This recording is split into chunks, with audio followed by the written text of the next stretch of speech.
Christian yagiye ntabwo yigeze ambwira hariho ntabwo mbyumva twakagombye kuba turi gukorana ubu ngubu iyi rwose yabimbwiye ko adashaka kuba ari kumwe nawe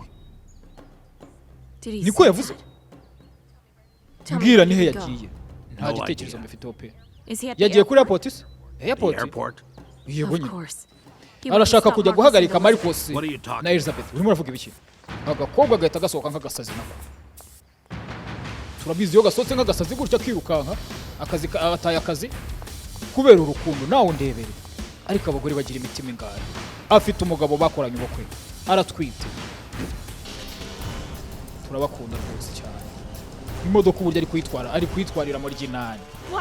kubera icyo kigo gutyo urumva kubera icyo ushobora kunsiga hari uri hehe ubu ngubu uri kuri airport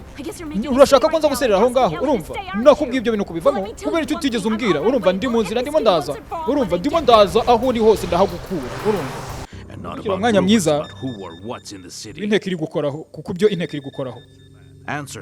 tugushyira umwanya mwiza yitabe cyangwa se turekeraho kuvugana tuza telefone ndayizimya okay telefone umusore arayizimya ashyira mu mufuka akangaka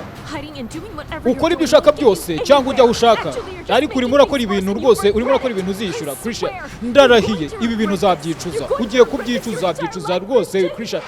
agiye kugonga ifarashi yibereye mu muhanda mwaka byarana imodoka irayoba imodoka yari ku mufuka gasanzwe akora accident ku yindi nshuro